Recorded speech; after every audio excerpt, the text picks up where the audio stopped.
Hello, friends. I'm here to tell you about a house. Not just any house, mind you, but the house that ate time itself. There are plenty of creepy houses in our world. Many can be found in the abandoned sections of small towns, while others lurk behind high walls in rich neighborhoods. But there is something special about the old Victorian mansions that crowd the eastern seaboard of the United States. They speak to something deep within us, don't you think? Those gables and turrets whisper secrets from another age, and their shadowed halls promise long-forgotten fears. Perhaps it is because of this effect on the human psyche that so many famous authors have written of these old homes. Nathaniel Hawthorne's Chilling the House of the Seven Gables is an obvious example. But in more modern times, we have Shirley Jackson's Haunting the Haunting of Hill House. However, despite these tales, when you travel through New England, it is hard to ignore the draw of the old homes that line the road. And if you're not careful, you might find yourself walking up the path of one of those houses, peering into windows to see what lies beyond. One such home stands alone at the end of Mercer Lane in a small town near Boston. Its name has been lost to history, as has anything else about its origins. All the locals know is that nobody lives there anymore and that nobody who enters ever comes out. You see, the people who enter that house never come out again. Some disappear entirely, and their families must wait until they are long dead before they can be cleared from the deed. Others do eventually emerge from the house, but they are never the same. They seem to age rapidly and painfully. Their skin becomes lined and shriveled. Their eyes lose their sparkle and become cloudy with age. They move slowly, like someone winding down a clock to conserve its last few precious moments. And they always seem confused, like they have awakened from a long dreamless sleep and forgotten why they awoke. It's unclear how long they stay in the house or why they appear so aged.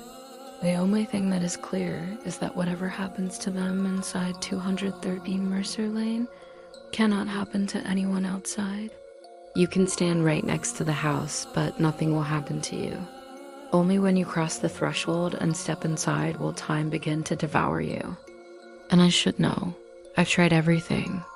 I've stood on that doorstep for hours, sometimes days, trying to make sense of what I felt in the depths of my bones when I walked by the house 3 years ago. I wanted to understand why it was that I had to get inside. Why did I have to go inside, and what would happen to me once I did? It took a lot of willpower, but eventually I was able to walk away from the house. I decided to try again a week later, but this time with a camera crew. They captured everything, my every move as I stepped onto the property, rapped on the door, stepped through the doorway. When I came to, I was sitting on a dusty floor in what looked to be the living room of the house. Cobwebs brushed against my face, and I could hear the distant sound of crickets chirping. At first I thought maybe I hadn't actually fallen asleep. After all, no one was there with me, so there was no way for anyone to know if I really entered the house. Then I looked down and saw the camera lying on the floor a few feet away. I reached out and touched it. A chill ran through me that had nothing to do with the cold stone floor beneath my hand. I tried to pick up the camera, but my fingers slipped off the smooth plastic surface as if it were coated in oil. I stared at the camera in disbelief. What in God's name was going on? It took me several attempts, but eventually I was able to stand up. I dusted myself off and walked back to the front door. As I reached out to open it, a voice echoed through the hallway behind me. "Who's there?" I spun around and called out, "Hello? Is anyone there?" There was no reply, only the sound of my own voice echoing in the cavernous hall. As I walked through the front door, I realized the voices had come from inside my own head. Outside, I found the camera crew staring at me in shock. One of them stammered, "Did you just walk out of the house?" I nodded dumbly and he shook his head, muttering to himself, "That's impossible. We never turned the camera off. We were recording the whole time, but now it's off." He fumbled for his camera and turned it on. "Let's try this again," he said nervously. "Walk back in and let's see what happens." I thanked him for his help and walked back toward the house. As I approached the threshold, a shiver ran down my spine and my heart began to race. This time when I opened the door, a blast of freezing air hit me and the sound of screams filled my ears. Then everything went black. When I woke up again, I was lying on the same dusty floor where I had fallen asleep before. But now the floorboards beneath me seemed colder than they had before. I struggled to my feet and stumbled through the house, desperate to find the front door. As I searched, I noticed a rocking chair in the corner of one of the rooms, moving rhythmically back and forth as if someone had just gotten up from it and left it to rock on its own. I walked over to it and stopped. On the side of the chair, I saw a picture frame lying on the floor. I picked it up and saw that it contained a photograph of a little girl wearing a Victorian nightgown. Underneath the photograph, scrawled in my own handwriting, were the words, "My daughter Lily, my daughter. She was born 5 years ago." How could this picture have been taken before she was born? And then it hit me. This wasn't the first time I had walked through that door. It was the 1,000th time. Each time I walked through the door, I brought with me a piece of my life from the outside world. At first, it was just memories. Then it was my family. And finally, it was my daughter. Now I realized why I had to go inside the house. It wanted my family. It wanted my daughter. I don't remember how long I stayed in that house, but eventually I started to feel the familiar pull at the edges of my vision. The tugging sensation that meant I was about to wake up in the real world. I walked back to the front door and pushed it open.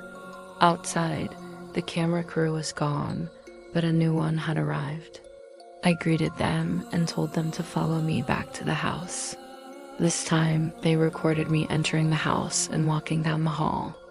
When I awoke again, I was standing in the same spot, except now the hallway stretched endlessly before me, lit only by the flickering light of a distant lantern. At the end of the hall, I could just make out the outline of a rocking chair moving gently back and forth. As I walked toward the rocking chair, I heard a voice behind me. "Don't go any further. Don't go any further and wake her up."